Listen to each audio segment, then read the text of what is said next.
Good morning. Welcome to unique education. आप अपनी तैयारी में व्यस्त होंगे। आशा करते हैं कि आप पढ़ाई में लगे होंगे। तो चलिए कुछ चीज़ें हम भी आपको बताते हैं जो आपके लिए बहुत ज़रूरी है। आगे एग्ज़ाम से हैं तो आप अभी से जुटे रहेंगे तो तैयारी बेहतर होगी। तो 10 क्वेश्चन हम ढूंढ के लाए हैं ऐसे जो कि पेपर में बार बार पूछे जाते हैं।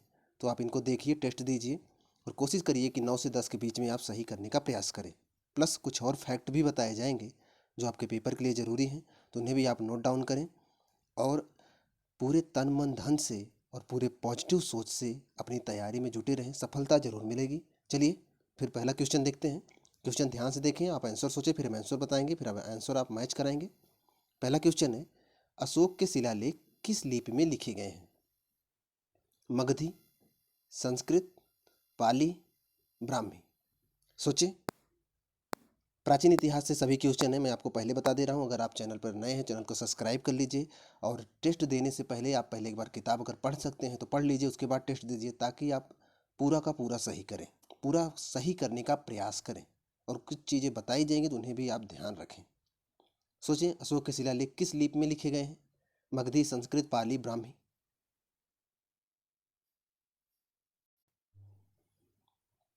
चलिए हम आपको आंसर बताते हैं। यहाँ पर ऑप्शन डी सही है। अशोक के शिलालेख ब्राह्मी लिपि में लिखे गए हैं, इसको आप जानते रहिएगा। आपको कमेंट बॉक्स में ये बताना है कि ब्राह्मी लिपि किधर से किधर लिखी जाती थी, अर्थात बाएं से दाएं लिखी जाती थी कि दाएं से बाएं लिखी जाती है।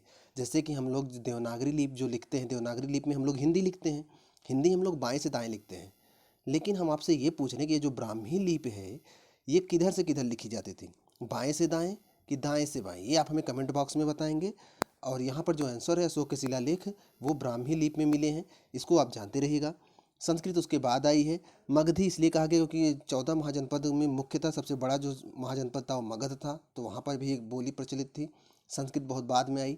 पाली भाषा मुख्यतः गौतम बुद्ध इसमें उपदेश देते थे, आप पढ़े होंगे प्राचीन काल के इतिहास में। तो यहाँ पर ऑप्शन डी सही था। यहाँ पर आप देखें, थोड़ा सा विस्तार है। अशोक के शिलालेख अधिकांशतः शिलालेख ब्राह्मी लिपि में लिखे गए हैं।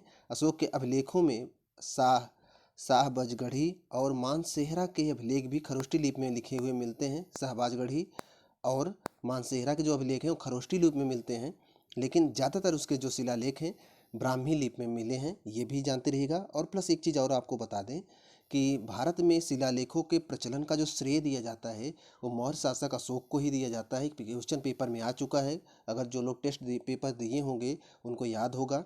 अगर आप नए हो तो आपको शायद ये क्वेश्चन नहीं मिला होगा, लेकिन मैं अभी आपको बता दे रहा हूँ कि भारत में शिलालेखों के प्रचलन का श्रेय अशोक को ही दिया जाता है।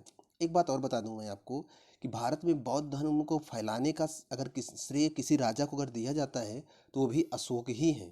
तो इसको आप ध्यान रखिएगा। अशोक मौर्य वंश के तीसरे सम्राट थे, याद रखिएगा। चंद्रगुप्त मौर्य, उसके बाद एक चंद्रगुप्त मौर्य के बाद बिंदुसार शासक बनता है 298 से 272 ईसा पूर्व। उसके बाद चंद्रगुप्त मौर्य का नंबर, अशोक का नंबर लगता है, तो ये भी आप याद रखेंगे। तो यहाँ पर आपको आंसर मिल गया है। चलिए फिर अगला क्वेश्चन देखते हैं। क्वेश्चन अच्छा है, ये भी पूछा गया कई बार, बहुत महत्वपूर्ण क्वेश्चन लिए गए हैं, तो इनको आप जरूर तैयार रखें अपने पेपर के लिए।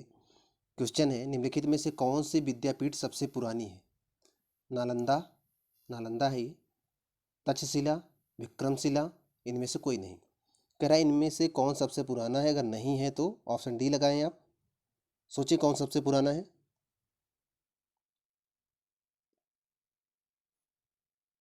चलिए आंसर बताते हैं आपको। यहाँ पर ऑप्शन बी सही है।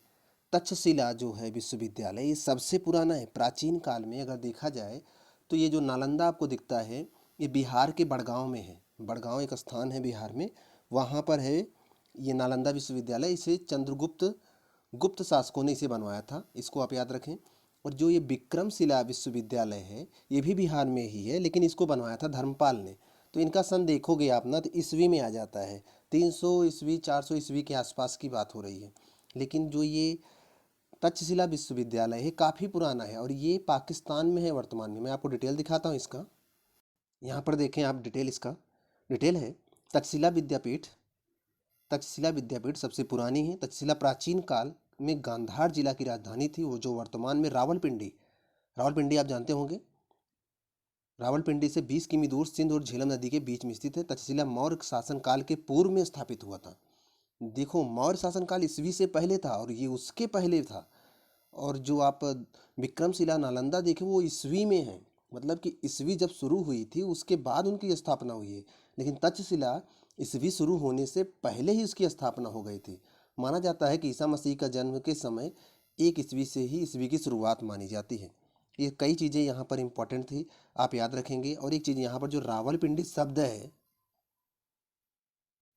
आपको ये बताना है कि कौन सा क्रिकेटर ऐसा है जिसे रावलपिंडी एक्सप्रेस के नाम से जाना जाता है, ये आपको कमेंट बॉक्स में बताना है। चलिए फिर, आपको कंफर्म हो गया होगा, तो यहाँ पर ऑप्शन आपका सही होगा तक्षशिला। तो चलते हैं नेक्स्ट क्वेश्चन पर। चलिए अगला क्वेश्चन देखते हैं। क्वेश्चन सरल है। विक्रमादित्य को और किस नाम से जाना जाता है? विक्रमादित्य को और किस नाम से जाना जाता है? चंद्रगुप्त प्रथम, चंद्रगुप्त द्वितीय, स्कंदगुप्त, समुद्रगुप्त। सोचें, सरल क्वेश्चन है ये गलत नहीं होना चाहिए। विक्रमादित्य को और किस नाम से जानते हैं? चलिए आंसर बताते हैं आपको। यहाँ पर ऑप्शन बी सही है। चंद्रगुप्त द्वितीय को ही विक्रमादित्य के नाम से जाना जाता है। दरअसल विक्रमादित्य एक उपाधि है जिसे चंद्रगुप्त द्वितीय ने भी धारण किया था, इसलिए उसे चंद्रगुप्त या विक्रमादित्य के नाम से जानते हैं। भारत में कुल 14 विक्रमादित्य हुए थे, ये भी आप जानते रहिएगा। और जो 14वां विक्रमादित्य था जिसने विक्रमादित्य की उपाधि धारण की थी, वो था हेमचंद विक्रमादित्य। आप नाम सुने होंगे, हेमू जिसे बोलते हैं, जिसकी लड़ाई हुई थी बाबर से, और सॉरी बाबर से नहीं, अकबर से और हेमचंद से, हेमू से। याद होगा आपको तराई का द्वितीय युद्ध जो 1556 में होता है, जिसमें बैरम खान ने नेतृत्व किया था और अकबर 13 साल की उम्र में राजा बना था हुमायूं की मृत्यु के बाद। आपको याद होगा एक मूवी भी आई थी जोधा अकबर, उसमें जो मूवी जो शुरू हुई थी उसमें कहानी वही तराई के द्वितीय युद्ध से ही कहानी शुरू होती है। अगर कभी टाइम मिले तो मूवी देखिएगा, उसमें वो जानकारी भी बहुत अच्छे से दिया गया है। हेमचंद विक्रमादित्य को उसमें लोग हराते हैं। अगर वहाँ से हेमू अगर जीत जाता तो शायद मुगल वंश की स्थापना ही भारत में ढंग से ना हो पाती। दरअसल मुगल वंश की स्थापना बाबर ने 1526 में किया था। 4 साल बाद उसकी मृत्यु हो जाती है तो उसका बेटा हुमायूं राजा बनता है। हुमायूं 1539 तक शासक था। उसके बाद उसे शेरशाह सूरी ने 1540 में हराया। तो 1540 से 1545 1556 के 55 तक हुमायूं इधर उधर घूमता फिरता रहा और 1555 में उसने पुनः गद्दी प्राप्त की और 1556 में वो मर जाता है। तो अकबर को शासक नियुक्त करके उसका सेनापति बैरम खान उसके संरक्षक के रूप में शासन कर रहा था। और वहीं पर लड़ाई होती है हेमू से और अकबर से, तराई का द्वितीय युद्ध। तो याद रखिएगा, तराई हरियाणा में है वर्तमान में, ये भी जानते रहिएगा। तो कुल 14 विक्रमादित्य हुए हैं। तो 14वां विक्रमादित्य हेमू थे, जिनको हेमचंद्र विक्रमादित्य के नाम से जाना जाता है। तो यहाँ जो क्वेश्चन पूछा गया था उसका आंसर बी है। यहाँ पर थोड़ा सा आप डिफिनेशन देख लीजिए। विक्रमादित्य को चंद्रगुप्त द्वितीय के नाम से जाना जाता है और चंद्रगुप्त द्वितीय की माता का नाम दत्त देवी था तथा वह युग गुप्त काल का स्वर्ण काल था। मतलब उस समय का जब चंद्रगुप्त द्वितीय शासन कर रहे थे उस काल को गुप्त काल का स्वर्ण काल कहा जाता है। मतलब कि उस समय गुप्त काल काफ़ी विख्यात हुआ था, काफ़ी प्रगत किया था। चलते हैं नेक्स्ट क्वेश्चन पर, आपको जानकारी मिल गई होगी। आइए अगला क्वेश्चन देखते हैं। क्वेश्चन ये भी काफ़ी अच्छा है। अजंता की गुफाएं किस काल में निर्मित की गई थी? अजंता एलोरा आप जानते होंगे, ये महाराष्ट्र में है, गुफाएं हैं, गुफा मंदिर है, गुफा के अंदर मंदिर बनाया गया है। तो ये पूछा जा रहा है कि ये किस काल में बनाया गया था, मतलब किस वंश के शासकों ने इसका निर्माण करवाया था? गुप्त काल, मौर्य काल, मुगल काल, कुषाण वंश। सोचें, तैयारी कर रहे हैं तो अच्छे से करें ताकि तैयारी आपकी ऐसी हो कि आप पेपर निकाल सकें। सोचें यहाँ आंसर क्या होगा। चलिए आंसर बताते हैं आपको। काफ़ी प्राचीन है तो मुगल काल तो वैसे ही नहीं होगा। यहाँ पर ऑप्शन ए सही है, गुप्त काल। अजंता की गुफाएं हमने आपको बताया महाराष्ट्र में एलोरा अजंता की गुफाएं हैं और वहीं पर मुंबई के पास एलिफेंटा की भी गुफाएं हैं। तो ये जो गुफाएं हैं इसमें गुफा मंदिर बनाए गए हैं, गुफाओं के अंदर मंदिर बनाए गए हैं। तो इनका निर्माण गुप्त शासकों ने करवाया था। थोड़ा सा डिफिनेशन देख लेते हैं हम। यहाँ पर देखें आप, अजंता की गुफाएं गुप्त काल से निर्मित की गई थी। अजंता की गुफा बौद्ध धर्म के चित्रण से संबंधित है। अजंता के पहली व दूसरी गुफा में चित्र 7वीं शताब्दी के ईसा के हैं, ये भी जानते रहिएगा। तो गुप्त काल संबंधित हैं और बौद्ध धर्म से संबंधित हैं, ये भी जानते रहिएगा। अजंता की गुफाएं, फिर से मैं बता रहा हूँ, ध्यान सुनिएगा, अजंता की गुफाएं बौद्ध धर्म से संबंधित हैं। एलोरा की जो गुफाएं हैं वो जैन धर्म, बौद्ध धर्म, हिंदू धर्म तीनों से संबंधित हैं, लेकिन जैन उसमें जुड़ गया है, तो आप ऐसे याद रखें कि अजंता गुप्त बौद्ध धर्म से, एलोरा जैन धर्म से, और जो एलिफेंटा की गुफाएं हैं वो थोड़ा द्वीपीय क्षेत्र में पड़ती हैं, मुंबई के पास हैं वो हालांकि हैं तीनों महाराष्ट्र के अंदर कब्जे में, इतना ध्यान रखिएगा, मतलब कि महाराष्ट्र के अंडर में ही आती हैं तीनों गुफाएं, लेकिन अलग अलग प्लेस पर हैं। तो अजंता की गुफाएं वो बौद्ध धर्म से संबंधित, एलोरा की गुफाएं तीनों से हैं, लेकिन जैन आप जोड़ लीजिए उसमें, जैन धर्म से संबंधित। और जो एलिफेंटा की गुफाएं हैं तो वो शैव धर्म से संबंधित हैं। तो एलिफेंटा वाला पूछा जाता है, और उसको याद करने का तरीका ये है कि एलिफेंट मीन्स हाथी होता है, और शिव जी के जो पुत्र हैं गणेश जी, उनको जो सिर लगा है वो हाथी का ही लगा है, तो उन्हीं से जोड़कर आप याद रखेंगे तो याद रहेगा, और यहाँ से क्वेश्चन आते हैं तो गड़बड़ी नहीं होगी। चलते हैं नेक्स्ट क्वेश्चन पर। क्वेश्चन ध्यान से देखें, हो सकता है आपके लिए थोड़ा सा टफ हो। एहोल शिलालेख किससे संबंधित है? अगर पढ़े होंगे तो टफ नहीं होगा, फिर भी देखें, जानकारी होनी चाहिए आपको। पुलकेशिन फर्स्ट, पुलकेशिन द्वितीय, हर्ष, खारवेल। खारवेल मतलब कलिंग नरेश खारवेल। सोचें किससे संबंधित है ये। चलिए आंसर बताते हैं आपको। यहाँ पर ऑप्शन बी सही है। एहोल अभिलेख, एहोल शिलालेख पुलकेशिन द्वितीय से संबंधित है, ये चीज आप याद रखिएगा। खारवेल कलिंग नरेश है, मतलब ये कलिंग आपको मिलेगा उड़ीसा में, याद रखिएगा। जो ये हर्ष हैं, हर्ष दो हुए हैं, एक हर्ष जो था हर्षवर्धन वंश का था, और एक हर्ष लोहार वंश का था जो कि कश्मीर में था। तो दोनों चीज़ें आप याद रखेंगे, और यहाँ पर ऑप्शन आंसर बी सही था, पुलकेशिन द्वितीय से संबंधित है एहोल शिलालेख। यहाँ आप डिटेल देखें, एहोल शिलालेख पुलकेशिन द्वितीय से संबंधित है। रवि कीर्ति ने एहोल प्रशस्ति की रचना की थी, और यह लेख संस्कृत भाषा में लिखा गया है। इस शिलालेख में पुलकेशिन द्वितीय की विजय का विस्तृत वर्णन है। अब मैं यहाँ आपको बताता हूँ क्या इंपॉर्टेंट है कि एहोल शिलालेख के प्रशस्ति की रचना किसने किया था, तो ये रवि कीर्ति, ये आप याद रखेंगे। किससे संबंधित है? पुलकेशिन द्वितीय से संबंधित है, ये आप याद रखेंगे। इसको आप याद रखिए, दोनों ही बार बार पूछा जाता है। और एक चीज़ यहाँ पर और, किस भाषा में लिखी गई है? संस्कृत भाषा में। 3 क्वेश्चन यहाँ से भी तैयार होते हैं, बहुत इंपॉर्टेंट है, ये सब बार बार पूछे जाते हैं, इनको आप दिमाग में रखिएगा। चलते हैं नेक्स्ट क्वेश्चन पर। क्वेश्चन ध्यान से देखें, क्वेश्चन सरल भी है। किस शासन के काल में ह्वेनसांग भारत आया था? चंद्रगुप्त प्रथम, चंद्रगुप्त द्वितीय, हर्षवर्धन, समुद्रगुप्त।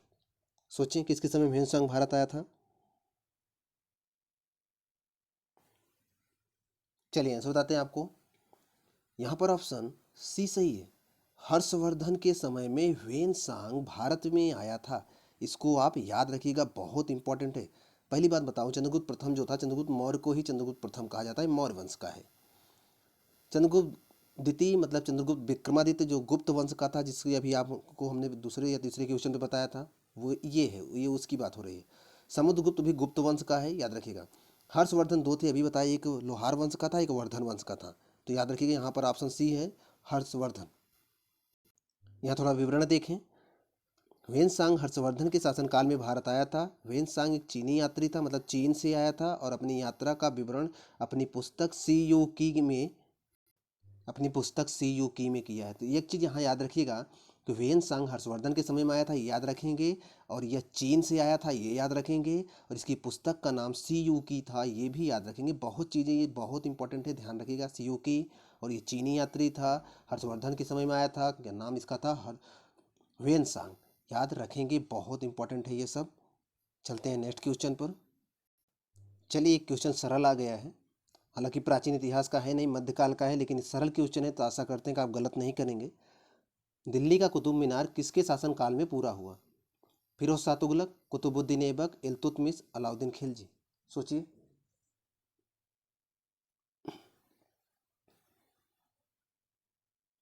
चलिए आंसर बताते हैं आपको। यहाँ पर ऑप्शन सी सही है, इल्तुतमिश। दरअसल आप कहानी पढ़े होंगे कि जब मोहम्मद गोरी यहाँ पर आक्रमण करता है, तो वो तराई के युद्ध में प्रथम युद्ध में हार जाता है, द्वितीय युद्ध में फिर से आता है जब 1192 में। तराई का प्रथम युद्ध 1191 में, मैं बताता हूँ कहानी, ध्यान समझिएगा। तराई का प्रथम युद्ध, तराई है हरियाणा में, 1191 में होता है पृथ्वीराज चौहान और मोहम्मद गोरी के बीच में, जिसमें गोरी हार जाता है, वापस चला जाता है 91 में। और तराई का द्वितीय युद्ध 1192 में, जिसमें पृथ्वीराज चौहान हार जाता है, मोहम्मद गोरी उसे मार देता है, कुछ लोग कहते हैं उसे अफगानिस्तान ले जाके मारता है। फिर 1194 में चंदावर का युद्ध होता है, जिसमें पृथ्वीराज चौहान और जिसमें मोहम्मद गोरी और जयचंद के बीच में होता है, जिसमें जयचंद हार जाता है, उसे मार दिया जाता है। उसके बाद मोहम्मद गोरी वापस जाते समय अपने सेनापति कुतुबुद्दीन ऐबक को यहाँ के राजभाज को संभालने के लिए देकर यहाँ से वो चला जाता है। तो उसी के साथ बख्तियार खिलजी भी आया था, ये भी ध्यान रखिएगा। उसके बाद जब यहाँ पर कुछ दिन बाद मोहम्मद गोरी की मृत्यु हो जाती है, तो यहाँ पर कुतुबुद्दीन ऐबक एक नए वंश की नींव डालता है 1206 ईस्वी में। उस वंश का नाम है गुलाम वंश। गुलाम वंश की स्थापना कुतुबुद्दीन ऐबक 1206 में करता है। और उसके बाद ये कुतुब मीनार के निर्माण को शुरू करवाता है, लेकिन कुछ समय बाद 4 साल के बाद ही 1210 में इसकी मृत्यु हो जाती है। अतः कुतुब मीनार का निर्माण पूरा नहीं हो पाता। तो उसके बाद इल्तुतमिश राजा बनता है और इल्तुतमिश से इस कार्य को पूरा करवाता है। तो यहाँ पूछा है कि कुतुब मीनार के किसके शासनकाल में पूरा हुआ था इसके निर्माण को, तो इल्तुतमिश के शासनकाल में पूरा हुआ था। जनरल क्वेश्चन है, सरल क्वेश्चन है। यहाँ पर देखें आप थोड़ा सा, दिल्ली के कुतुब मीनार का निर्माण इल्तुतमिश ने पूर्ण करवाया था, जबकि इसके निर्माण का प्रारंभ कुतुबुद्दीन ऐबक ने 1206 से 10 में करवाया था। कुतुबुद्दीन ऐबक बख्तियार काकी के नाम से, उसी के साथ आया था, बख्तियार आप जानते होंगे के नाम से जाने जाते थे।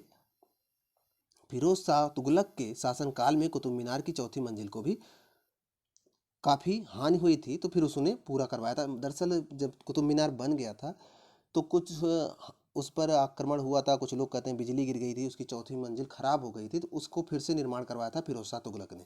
तो ये भी ध्यान रखिएगा, पूछा जाता है किसने बाद में निर्माण करवाया था, मतलब मरम्मत करवाई थी, फिरोज शाह तुगलक ने करवाया था।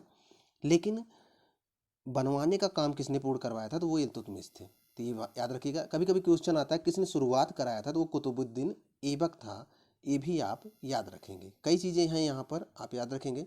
प्लस इसी चैनल के प्लेलिस्ट में आप जाएंगे ना, तो एक प्लेलिस्ट बना है भारत की महान इमारतें, उसी में एक इमारत कुतुब मीनार के बारे में हमने डिटेल से बताया हुआ है। तो आप उसको देखेंगे तो बहुत सारी जानकारी और मिलेगी, और उसके बारे में बताया गया कितनी मंजिलें हैं, कैसे कैसे क्या है, पूरा चित्र के साथ दिखाया भी गया है। तो टाइम मिलेगा तो उसको आप देख लीजिएगा, तो यहाँ पर बहुत सारे जो डाउट हैं आपके क्लियर हो जाएंगे। आपको आंसर यहाँ मिल गया, आंसर सी था। चलते हैं नेक्स्ट क्वेश्चन पर। आइए अगला क्वेश्चन देखते हैं।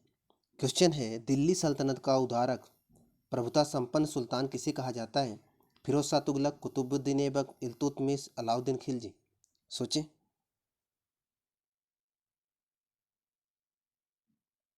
चलिए आंसर बताते हैं आपको। यहाँ पर ऑप्शन सी सही है, इल्तुतमिश। दरअसल मैंने आपको अभी बताया कि मोहम्मद गोरी जब वापस लौट रहा था, तो उसने अपने सेनापति कुतुबुद्दीन ऐबक को यहाँ के राजभार को संभालने के लिए देकर चला गया। तो कुतुबुद्दीन ऐबक उसके गुलाम के रूप में यहाँ शासन कर रहा था, और जब उसकी मृत्यु हो जाती है, तो हालांकि इसने एक स्वतंत्र वंश, गुलाम वंश की नींव तो डालता है, लेकिन ये अपने आप को शासक नहीं घोषित करता। अतः स्वतंत्र प्रभुता संपन्न शासक नहीं मानता अपने आप को, तो अतः ऑप्शन बी तो कैंसिल हो गया। उसके बाद इल्तुतमिश शासक बनता है, तो ये अपने आप को स्वतंत्र प्रभुता संपन्न शासक घोषित कर देता है। उसके बाद फिरोज शाह तुगलक, तुगलक वंश के आते हैं, और अलाउद्दीन खिलजी, खिलजी वंश से आते हैं। ये सब तो बाद में आते हैं, याद रखिएगा। यहाँ पर ऑप्शन सी सही था। और एक चीज़ बता दें आपको, सबसे पहले अगर सल्तनत काल में बात करेंगे तो सबसे पहले गुलाम वंश था, 1206 से 1290 तक था, याद रखिएगा 6 से 90 तक था। उसके बाद गुलाम वंश के बाद खिलजी वंश आता है 1290 से 1320 तक। उसके बाद तुगलक वंश आता है 1320 से 1416 के आसपास रहता है, आप देख लीजिएगा। तो उसके बाद सैयद वंश आता है, और उसके बाद लास्ट में लोदी वंश आता है। उसी के शासक को इब्राहिम लोदी होते हैं, और उनको हराने के बाद, मतलब लोदी वंश के शासकों को हराने के बाद ही बाबर ने यहाँ पर मुगल वंश की नींव रखा था। तो ये भी याद रखेंगे। तो यहाँ पर ऑप्शन सी सही था। यहाँ पर देखें आप, दिल्ली सल्तनत का उदारक प्रभुता संपन्न सुल्तान इल्तुतमिश को कहा जाता है। इनको दिल्ली सल्तनत का वास्तविक संस्थापक भी कहा जाता है, क्योंकि दिल्ली सल्तनत के शाही संरचना एवं प्रमुख अंगों को व्यवस्थित इन्होंने ही किया था। और इल्तुतमिश ने ही तुर्कान चिहलगानी 40 तुर्क सरदारों का एक संगठन बनाया था, जिसे तुर्कान चिहलगानी कहा जाता था। ये भी आप याद रखेंगे। बहुत इंपॉर्टेंट है, ये जानते रहिएगा आप। चलिए अगला क्वेश्चन देखते हैं। ये भी बहुत सरल क्वेश्चन है। भारत की पहली महिला शासिका निम्न में से कौन थी? रानी लक्ष्मीबाई, नूरजहां, रजिया सुल्तान, रानी रुद्रमा देवी। सोचें। चलिए आंसर बताते हैं आपको।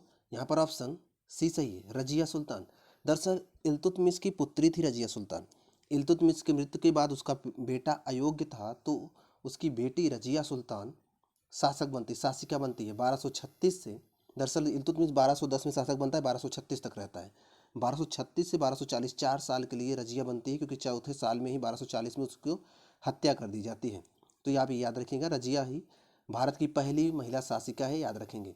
क्योंकि ये जो आप लक्ष्मीबाई देखते हो ये आपको मिलेगी 1856 के आसपास, तो ये तो बहुत नई बात है, तो पहला हो ही नहीं सकता। नूरजहां आपको मिलेंगे, नूरजहां आपको मिलेंगे मुगल वंश में। ये जहांगीर की पत्नी थी, तो ये भी नहीं हो सकता, क्योंकि ये भी नए में आ जाएंगे। और जो रानी रुद्रमा देवी आप यहाँ देख रहे हो, रुद्रमा देवी आपको दक्षिण में मिलेंगी। इनके नाम पर एक मूवी भी आई है, रानी रुद्रमा देवी, आप यूट्यूब पे सर्च करेंगे तो मिल जाएगा। और उसमें ही इनकी पूरी कहानी, उस दक्षिण भारत की स्थिति के बारे में, कैसा रहन सहन था, कैसे उस समय शासन कर रहे थे, उसके बारे में पूरी जानकारी दिया गया है। तो यहाँ पर ऑप्शन सी सही है। दरअसल रानी रुद्रमा देवी की कहानी जो थी बहुत ही अच्छी है। इनके यहाँ पर ये हुआ कि शासक जो बनेगा लड़का बनेगा, लेकिन राजा को लड़का नहीं होता, लड़की होती है। तो रानी रुद्रमा देवी बहुत जीवन के ढेर सारे वर्ष वो लड़का बनकर जीती हैं, ताकि लोगों को लगे ना कि उनके ऊपर जो शासन कर रहा है वो लड़की है। तो कहानी बहुत अच्छी है, और उन्होंने बहुत त्याग किया था अपने राज परिवार के लिए, तो अच्छी कहानी है। और यहाँ पर जो आंसर है वो ऑप्शन सी सही है। तो चलते हैं नेक्स्ट क्वेश्चन पर, आपको आंसर मिल गया होगा। यहाँ थोड़ा सा देख लीजिए आप। भारत की पहली शासिका महिला शासिका रजिया सुल्तान थी। रजिया सुल्तान गुलाम वंश की शासिका थी। वह इल्तुतमिश की पुत्री थी, और 1236-1240 ईस्वी तक शासन की थी। चलिए देखिए, आज का लास्ट क्वेश्चन है, काफ़ी अच्छा क्वेश्चन है, प्राचीन इतिहास का है। अमुक्तमाल्याद पुस्तक किस शासक के द्वारा लिखी गई थी? कृष्णदेव राय, अकबर, बाबर, रजिया सुल्तान। सोचें। चलिए आंसर बताते हैं आपको। यहाँ पर ऑप्शन ए सही है, कृष्णदेव राय ने ही अमुक्तमाल्याद लिखा था। एक बात ध्यान रखिएगा, एक क्वेश्चन पेपर में आया था कि कृष्णदेव राय किस शासक के समकालीन राजा थे, मतलब जब वो राजा थे तो उस समय और कौन राजा था। तो कृष्णदेव राय बाबर के समकालीन शासक थे। तो याद रखिएगा, कृष्णदेव राय के ही दरबार में तेनाली राम रहते थे। आप तेनाली राम के बारे में जानते होंगे, तो ये इंपॉर्टेंट है। कृष्णदेव के राय के दरबार में ही अष्ट दिग्गज रहते थे, ये भी आप देखो। एक होता है अष्ट दिग्गज, कृष्णदेव राय के दरबार में रहते थे। एक था अष्ट प्रधान, वो शिवाजी के दरबार में रहते थे। एक है नवरत्न, वो आपको मिलेंगे अकबर के दरबार में। और एक नवरत्न आपको मिलेंगे चंद्रगुप्त विक्रमादित्य के दरबार में। तो यहाँ पर ऑप्शन ए सही था। थोड़ा डिटेल देख लेते हैं। यहाँ पर देखें, अमुक्तमाल्याद पुस्तक कृष्णदेव राय द्वारा लिखी गई है। कृष्णदेव राय के राज दरबार में 8 सर्वश्रेष्ठ कवि थे, जिसे अष्टदिग्गज के नाम से जाना जाता है। कृष्णदेव राय के बाबर के शासन के समकालीन थे। तो काफ़ी इंपॉर्टेंट चीज़ें हैं, इनको आप याद रखिएगा। यहाँ पर 10 क्वेश्चन कंप्लीट होते हैं। आपके नंबर कितने आए कमेंट बॉक्स में ज़रूर बताइएगा। तो अगर आपको जानकारी अच्छी लगी, चैनल को सब्सक्राइब कर लीजिए, और इनको उन बच्चों के पास भी शेयर करें जो पढ़ाई में लगे हुए हैं। मिलते हैं आपसे नेक्स्ट वीडियो में, तब तक आप पढ़ते रहें, चैनल को सब्सक्राइब कर लें।